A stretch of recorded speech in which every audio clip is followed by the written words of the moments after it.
पिता त्वमेव त्वमेव बन्धुः च सखा त्वमेव त्वमेव विद्या द्रविणं त्वमेव त्वमेव सर्वं मम देव देव। ஓம்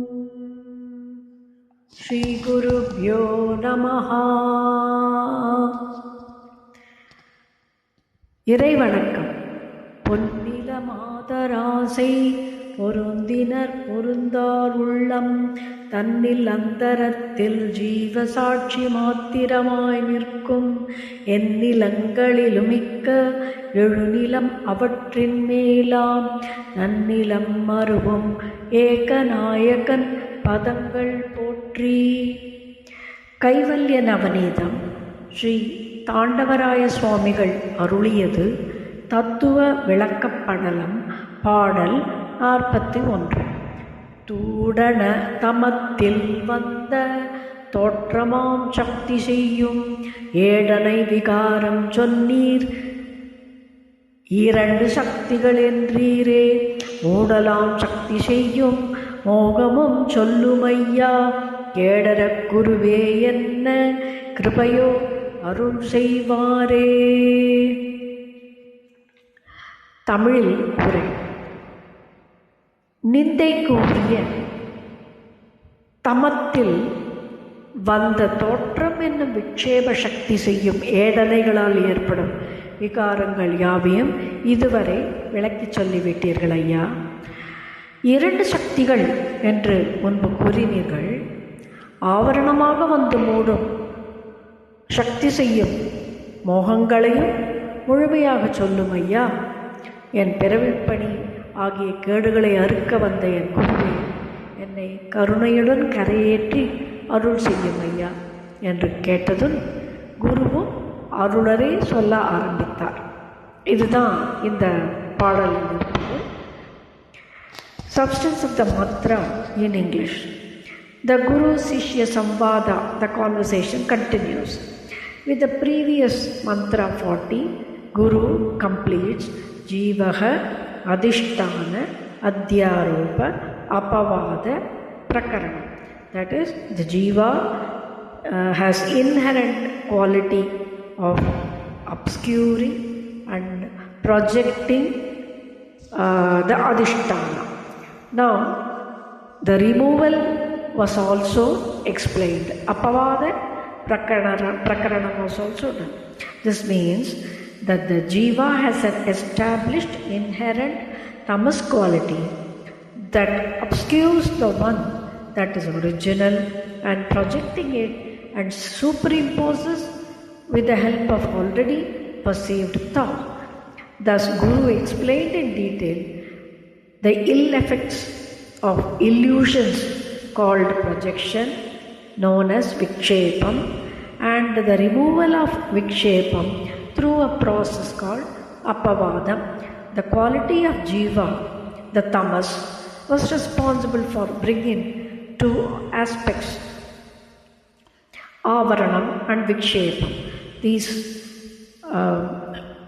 Of this, vikshepam has been dealt.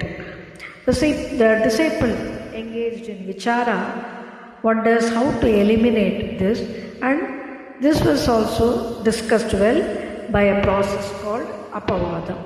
Now, in this verse, the disciple expressed his interest in knowing the other part of the tamas, which plays a situational obscuring of reality with the aropa, the imagination, and the vikshepam, the superimposition, how it happens.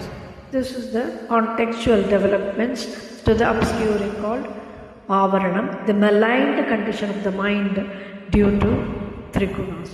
He begins by the term in this verse, Tudana Tamam. Tudana is Dushanai, that is abominable, a revulsion. Revulsion for what? The circuit or the cycle of mundane existence due to vikshepam, that is the projection of the prapancha, a contribution of maya and trigunam. Now, how did that projection happen? The disciple says, Edanai vikaram sonni. Sir,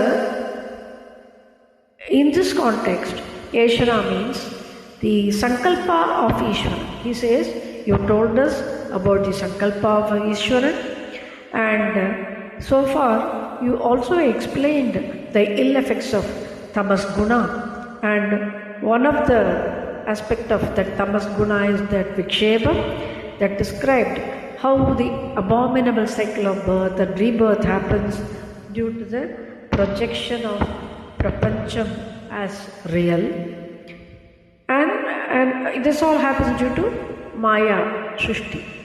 The Prapancha Shrishti which happened due to the Eshana, that is the Sankalpa of Ishvara. Oh Guru, now please shower your grace upon me and tell me about the Avarana which is mentioned here. And you tell me, Kedu Ara, he uses the word here.